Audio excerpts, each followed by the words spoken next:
సిద్ధపాటు లేకపోతే ఆ బోర వినబడిన బోర మ్రోగినా సరే మన చెవులకు ఏమి రాదంట, వినబడదు.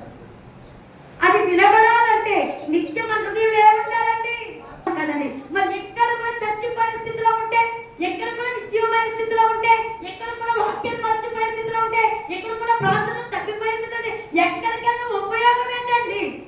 ఇక్కడికి వచ్చి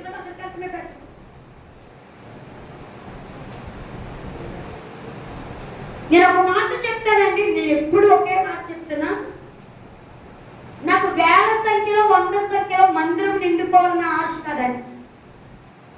ఇక్కడికి వచ్చి నలుగురు కూడా నేను ఏ రీతికైతే దేవుని కొరకు ఎదురు చూస్తున్నాను, ఏ రీతికైతే దేవుని కొరకు తపన కలుగున్నాను, ఎలా అయితే నిత్య రాజ్యానికి వారసురాలని ఒక తపన ఒక ఆశ ఉందో ఆ రీతి సంఘంలో ఉండే బిడ్డలు నలుగురు ఉంటే చాలు. పరలోకానికి వెళ్ళటానికి సిద్ధపడి బిడ్డ కష్టమైన, బాధైన, శ్రమైన, హింసైన, ఏది ఏమైనా సరే ప్రభు కొరకు నిలబడి ఒక నలుగురు ఉంటే చాలండి. ఆ నలుగురు బట్టి జీవగిరిని దేవుడు ఇస్తాడు. మార్పు లేని 100 మంది ఉంటే కంటే మార్పు చెంది నలుగురు అగ్ని కణాలుగా తయారయ్యి భూమి మీద ఉంటే చాలు. సార్వత్రిక సంఘంలోనికి వెళ్ళాలంటే, సార్వత్రిక సంఘంగా మనం ఉండాలంటే, ఎత్తబడే సంఖ్యలో మనం ఉండాలంటే, వధువుడు వస్తుండగా వరుడు వస్తుండగా వధువుగా మనం తయారవ్వాలంటే, పెండ్లి కుమార్తెగా మనం మార్చబడాలంటే మనకు ఉండవలసిన లక్షణాలు అపోస్తలుడైన పౌలు గారు చెప్తున్నారు. అపోస్తల కార్యం 9:31 9 చదవండి. అపోస్తల కార్యం 9:31. కావున యూదయ, గలిలయ, సమరయ దేశమంతటా సంఘ క్షేమాభివృద్ధి నందుచు. ఒకటి, సార్వత్రిక సంఘానికి ఉండవలసిన గుణాలు ఏంటో చెప్తున్నా. ఒకటి, క్షేమాభివృద్ధి. సార్వత్రిక సంఘము దినదినం ఏమవ్వాలంట? సార్వత్రిక సంఘం వల్ల ఏమవ్వాలంట? క్షేమాభివృద్ధి. సంఘము నిత్యం ఉండడానికి వీల్లేదండి. సంఘం ఎప్పటికప్పుడే ఆత్మీయంగా క్షేమాభివృద్ధి పొందాలి, శారీరకంగా క్షేమాభివృద్ధి పొందాలి, ఆర్థికంగా క్షేమాభివృద్ధి పొందాలి, అభివృద్ధిలో క్షేమాభివృద్ధి పొందాలి. నిత్యము దేవుని వెంబడించుటలో, ప్రార్థించుటలో, వాక్యము చదువులో, ఆరాధించుటలో, అభిషేకించబడుటలో ఏం దినదినం క్షేమ అభివృద్ధి పొందాలి. క్షేమం ఉండాలి. క్షేమం లేకపోయినా అభివృద్ధి వచ్చినా ఉపయోగం లేదు. అభివృద్ధి ఉండి క్షేమం లేకపోయినా ఉపయోగం. సార్వత్రిక సంఘంలో ఏమేమి ఉండాలంట? క్షేమాభివృద్ధి ఉండాలి. క్షేమాభివృద్ధి ఎలా వస్తుందో, సంఘం క్షేమాభివృద్ధి చేత ఎలా విస్తరించబడుతుందో, సంఘము దినదినము నూతన ఆత్మల చేత విస్తరించబడాలంటాం. సంఘము దినదినము ఆత్మ అభిషేకం చేత విస్తరించబడాలంటాం. సంఘము దినదినము అభిషేకం చేత విస్తరించబడాలంటాం. సంఘము దినదినము ప్రార్థన శక్తి చేత విస్తరించబడాలంటాం. సంఘము దినదినము ఆర్థికంగా విస్తరించబడాలంటాం. సంఘము దినదినము దేవుడి ముఖ దర్శనము చేతను విస్తరించి అభివృద్ధి పరచబడాలంటండి. హల్లెలూయా. ఎంతమంది వారు దేవుడి ప్రత్యక్షత పొందుకున్నారు? నేను దేవుడి స్వరం విన్నానమ్మా, దేవుడి స్వరూపాన్ని చూస్తానమ్మా, దేవుడి స్పర్శం పొందానమ్మా, దేవుని వాక్కులు పొందుతున్నానమ్మా. నేను స్తోత్రం చెప్తాం. ఆత్మీయతలో సార్వత్రిక సంఘం దినదినం ఎవరిని చూడాలండి? దేవుని చూడాలి కదా. ఎంతగా భక్తి చేసి సినిమాలు మానేసి, సీరియల్స్ మానేసి, తర్వాత అల్లరితో కూడిన ఆటపాటలు మానేసి, మన చుట్టాల దగ్గరికి విగ్రహాల దగ్గర కాబట్టి చేసిన పనులన్నీ చేసి మనకి దేవుడికి ఇస్తున్నట్టుగా వాటిని మానేసి, తర్వాత ఎక్కడ పడ్డాడు బీచ్లకి, షికార్లకి ఎంతో మంది వెళ్ళి జల్సా చేసి ఎంజాయ్ చేస్తుంటే మనం దేవుని భక్తి పనులుగా ఉంటూ వాటినన్నిటిని పక్కన పెట్టి మనం భక్తి చేస్తున్నామే కదా. మరి భక్తి చేసిన మనకి అసలైన భక్తి చేసిన వ్యక్తి మనకు తెలియాలి కదా, ఆయనని ఎరిగి ఉండాలి కదా. అసలు నీ దేవుడి కోసం నీకేం తెలుసు? ఏం తెలిసి దేవుడు నమ్ముకున్నావు? ఆయన ఎటువంటి దేవుడు తెలుసా? ఆయన ఎంత గొప్ప దేవుడు తెలుసా? ఆయన ఎన్ని గొప్ప కార్యాలు చేస్తారో తెలుసా? ఆయన మనిషిని ఎలా రక్షిస్తారో తెలుసా? మనకి ఏది దేవుడి కొరకు తెలియకుండా సార్వత్రిక సంఘంలోనికి ఎత్తబడే సంఖ్యలోనికి ఒక వధువుగా లేదా ఒక పెండ్లి కుమార్తెగా, యేసుక్రీస్తు ప్రియురాలుగా నువ్వు ఎలా మార్చబడతావండి? ఒక కసినా ఉందా మనకి? ఒక పౌరుషుడా ఉందా?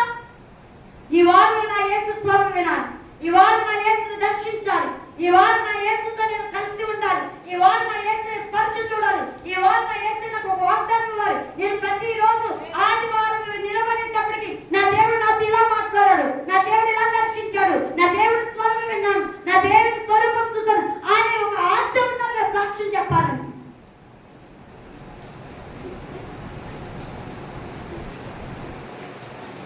ఎప్పుడు కూడా వచ్చి వెళ్ళిపోవటమే అంటండి మంది. ఎప్పుడు సార్వత్రిక సంఘంగా మార్చబడతామండి.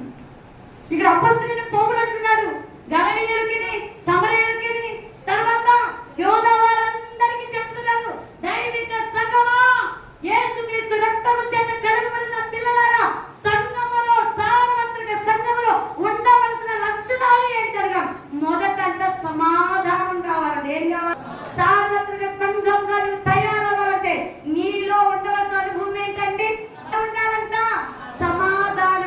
రక్షణ మనలో ఉండాలంట,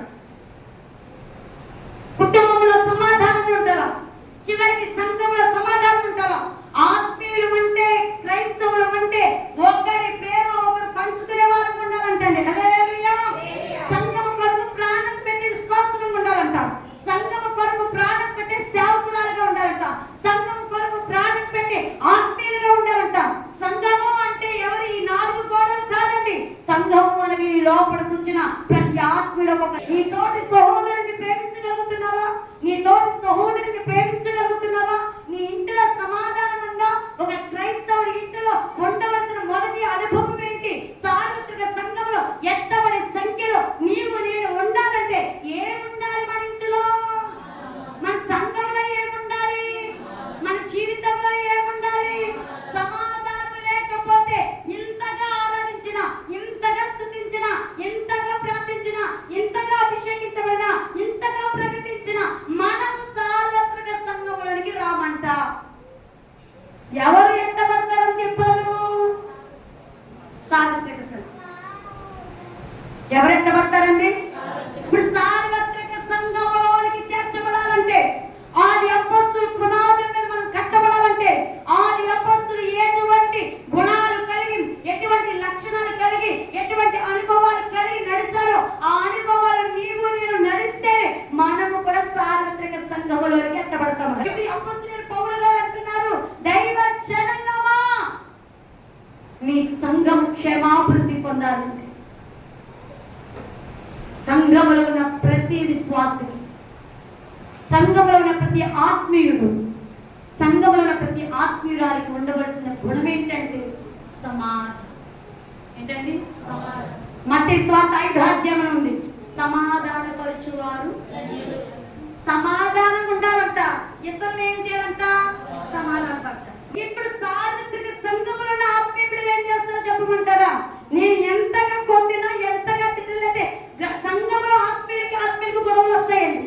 సంఘంలో విశ్వాసకి భేదాలు వస్తాయి. ఇంటికాడ ఉన్న పరిస్థితులు బట్టి సంఘంలో మాట్లాడుకోని పరిస్థితులు ఉంటాయి. అటువంటి సమయంలో ఒక సార్వత్రిక సంఘంలో ఒక ఆత్మీయుడు, ఒక క్రైస్తవు రేవుని రక్తము చేత కడగబడిన బిడ్డ దేవునికి పెద్ద కుమార్తెగా భార్యగా అవ్వాలని ఆశపడ్డ ప్రతి ఒక్క బిడ్డ చేసే పని ఏంటో తెలుసా? వేరుగా ఉన్నవారిని ఒకటి చేస్తారు. హల్లెలూయా, హల్లెలూయా. వాళ్ళ కోపానంతని పసిగట్టి వాళ్ళు ఎలాగైతే మార్చారు, ఎలాగైతే విరోధంగా ఉన్న వారికి స్నేహాన్ని కలపడం, అవన్నీ కలిగి ఉండి సార్వత్రిక సంఘంలో ఉన్న వ్యక్తి అంట సమాధాన పరుస్తుంది. మన ప్రభు ఎటువంటి ప్రభువు? సమాధానానికి. ఆ సమాధానానికి కర్త అయిన దేవుడు అంటున్నాడు, నువ్వు సమాధానంగా ఉండాలి. రెండోది, ఇతరులు సమాధాన పరచాలి. అప్పుడు మనం ఏ సంఖ్యలోకి వెళ్తాం? సార్వత్రిక. హల్లెలూయా. సార్వత్రిక సంఘములోనికి రావాలన్న ప్రతి ఆత్మీయురాలు చేయవలసింది సమాధానంగా. సంఘంలో ఏముండాలి? సంఘంలో ఉన్న సంఘ బిడ్డలందరూ ఎలా ఉండాలి? మనకి ఏం చేయాలంట?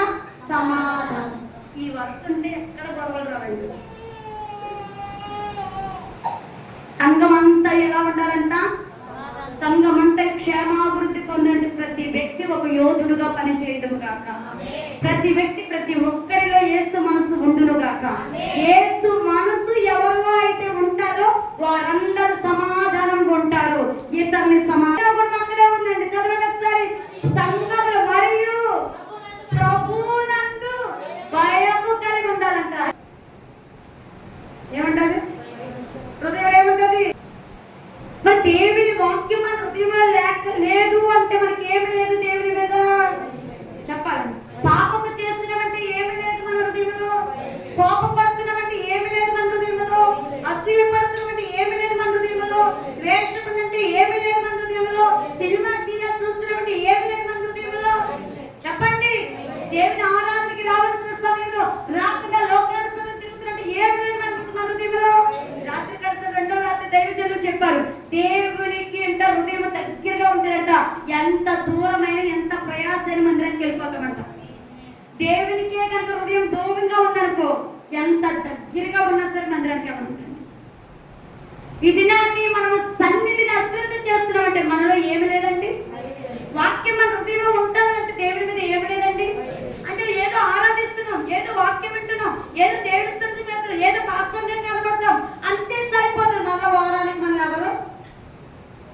ఇలాంటి వారు సార్వత్రిక సంఘంలోకి వెళ్తారు.